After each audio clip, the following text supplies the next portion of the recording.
മറ്റു വാർത്തകൾ നോക്കാം. 4 ദിവസത്തെ സന്ദർശനത്തിനായി ഇന്ത്യയിലെത്തിയ ഫ്രഞ്ച് പ്രസിഡന്റ് ഇമ്മാനുവൽ മാക്രോൺ ഇന്ന് പ്രധാനമന്ത്രി നരേന്ദ്രമോദിയുമായി കൂടിക്കാഴ്ച നടത്തും.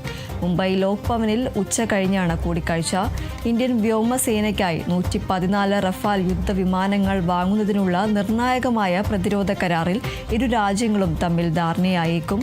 മേക്ക് ഇൻ ഇന്ത്യ പദ്ധതിയുടെ ഭാഗമായി ഈ വിമാനങ്ങളിൽ ഭൂരിഭാഗവും ഇന്ത്യയിൽ തന്നെ നിർമ്മിക്കാനാണ് ലക്ഷ്യമിടുന്നത്.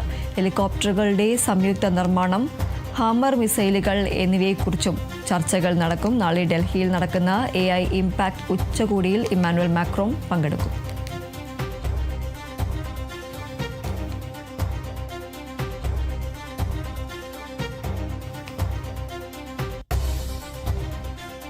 ഫ്രഞ്ച് പ്രസിഡന്റ് ഇമ്മാനുവൽ മാക്രോൺ ഇന്ന് പ്രധാനമന്ത്രി നരേന്ദ്രമോദിയുമായി കൂടിക്കാഴ്ച നടത്തും. 4 ദിവസത്തെ സന്ദർശനത്തിനായാണ് ഫ്രഞ്ച് പ്രസിഡന്റ് ഇന്ത്യയിലെത്തിയത്. മുംബൈ ലോക് ഭവനിൽ ഉച്ച കഴിഞ്ഞാണ് കൂടിക്കാഴ്ച നടക്കുക. ഇന്ത്യൻ വ്യോമസേനയ്ക്കായി 114 റഫാൽ യുദ്ധവിമാനങ്ങൾ വാങ്ങുന്നതിനുള്ള നിർണായകമായ പ്രതിരോധ കരാറിൽ ഇരു രാജ്യങ്ങളും തമ്മിൽ ധാരണയായേക്കുമെന്നതാണ് സൂചന.